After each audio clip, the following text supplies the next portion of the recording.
Changes are coming to Compete USA.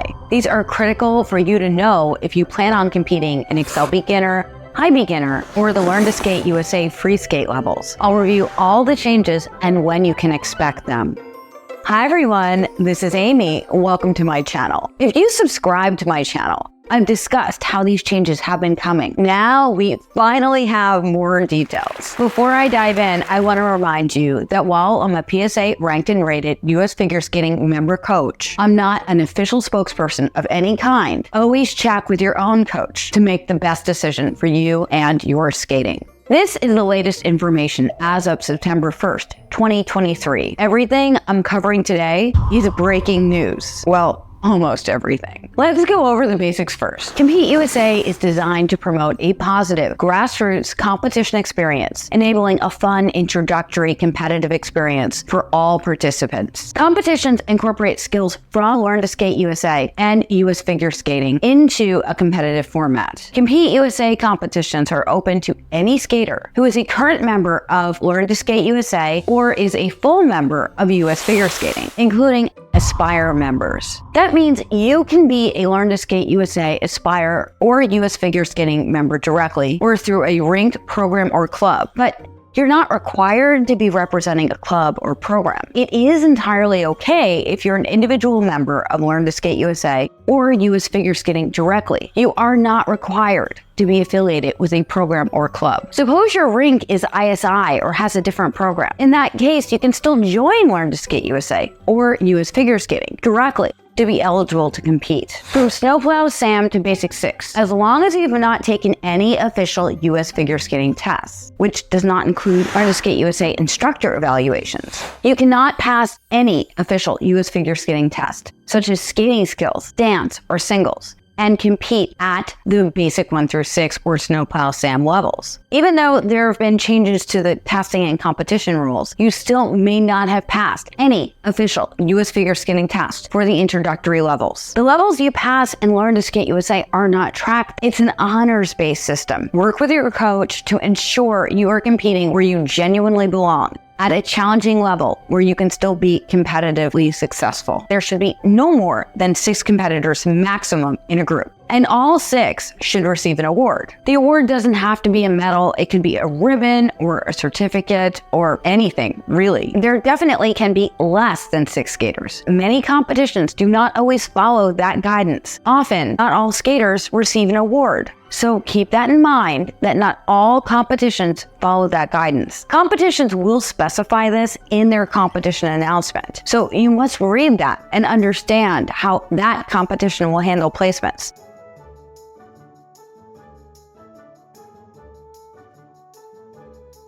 Now, let's get into the changes. What exactly is changing?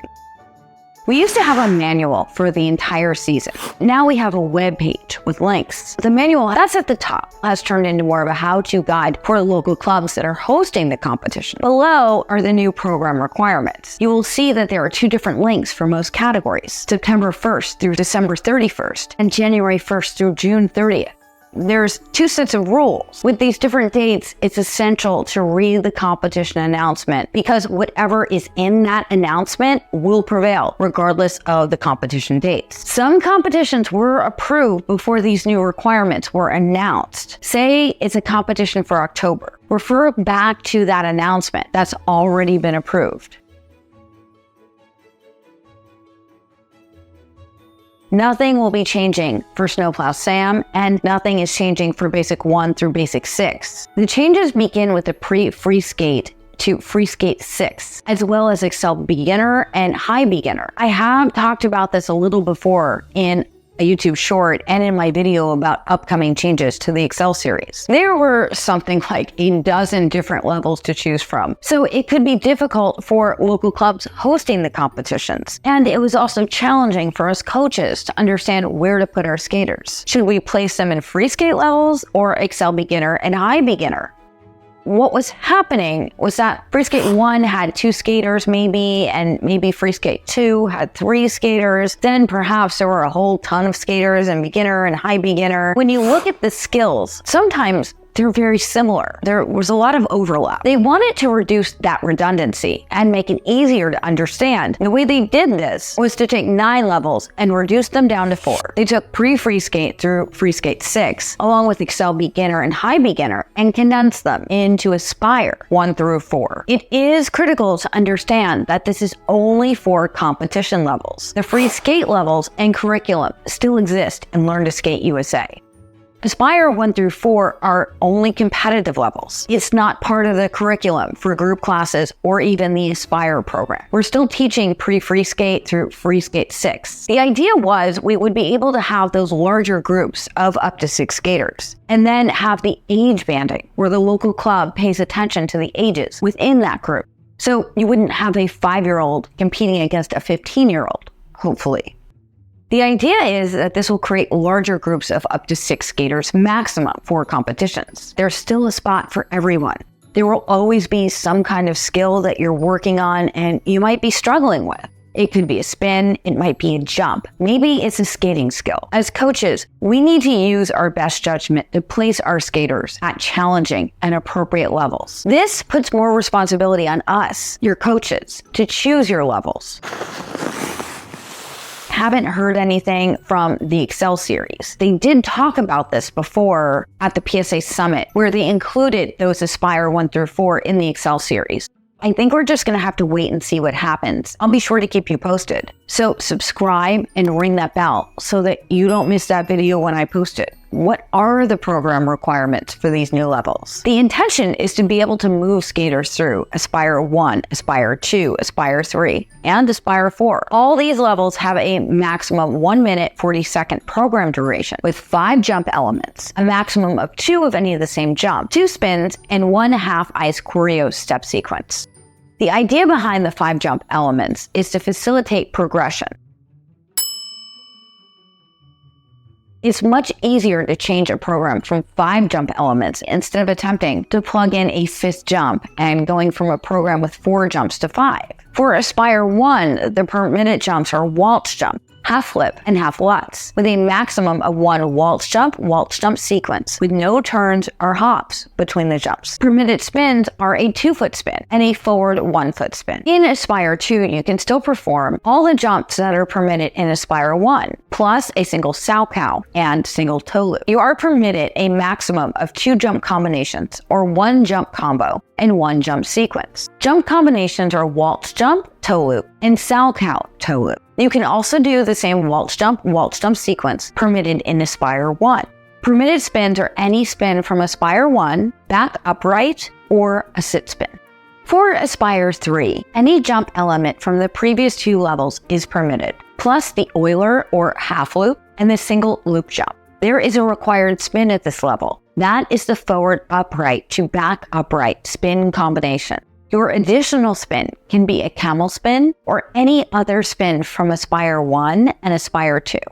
In Aspire 4, the single flip and lutz are permitted, as well as any jump from the previous levels. The required spin is a forward camel to sit spin combination. Then any other Aspire 1, 2, and 3 spin is permitted. The focus here is on the spins, which they see as the pain point for many skaters. That puts the spotlight on athlete development and getting the fundamental spin positions down, so all spins are at a level base. These are just basic positions. No sit forward, sit behind, sit side, any of those.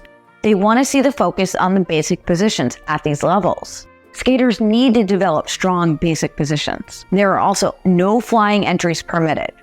For Aspire Compulsory, the requirements are similar to those of the free skate. We don't have the details for the jump or spin challenges yet, but I imagine they will be similar to what's required at each Aspire level. These changes go into effect January 1st, 2024. But remember to check your competition announcements and follow the program requirements as listed in those announcements. There are no changes to any other levels. The changes are only for the Learn to Skate USA free skate levels, Excel Beginner, and Excel High Beginner. Basic 6 and lower remain the same. Adult remains the same. Pre-free skate through free skate 6 are in the Learn to Skate USA curriculum. these changes are only for the competitive levels. Considering the consolidation of these levels, where should you compete? You need to discuss this with your coach. It's their responsibility to ensure you're placed at the best level for you, where you can be challenged, yet competitive. I often sit down with my skaters and review the program requirements with them, explain what's expected at each level so they can be part of the process. Sometimes a skater will want to compete at a level above what I would consider to be their skill set because they really want to be challenged. Before we decide that, I also discuss it with their parents and we collaborate on the final decision. The thing is, these levels are new, so we don't have a baseline yet. How in practice they will look in terms of how competitive they'll actually be, or if there will be egregious sandbagging. Of course, that's also going to depend on what area of the country you compete in. Some areas have more sandbagging than others. The beauty of the new Aspire levels is that you can start at Aspire 1. If you're successful at one competition, you can easily switch out your jumps and spins and keep the same music to move up the ladder to Aspire 4. Think of Aspire 4 as somewhat equivalent to Learn to Skate USA Free Skate 6. Before these changes, a Free Skate 6 skater could compete there, or they can be Excel Pre-Preliminary, or Well Balanced, No Test, neither of which require an axle. But if you consistently land your axle, you could be Well Balanced Pre-Preliminary, or Excel Preliminary Plus. Speaking of no test, if a skater has passed pre-preliminary singles free skate, can they still skate in no test? As of now, yes, they can. Theoretically, they could also even skate in Aspire 1. That's what the new competition rules say anyway. But no test should mean no test, right? It should, but since the eligibility restructure decouples tests and competition levels, the door is currently open for a skater who has passed a singles free skate test to compete at no test. But just because you can do something doesn't mean you should do that thing. This is something that you need to discuss with your coach. Keep in mind that no test may go away in the future. There are committees discussing that. However, as of today, no test is open to skaters that have passed singles free skate tests. What do you think about these changes? Leave me a comment down below and let me know. And if you like this video, please give it a like and share it with somebody else you think it could help. Just post it on your social media too. I post videos every week that can help you with your skating. Remember to subscribe and ring that bell so that you never miss a video. This is Aimée. Thank you for watching. I will see you real soon. Happy skating and happy competing. Bye.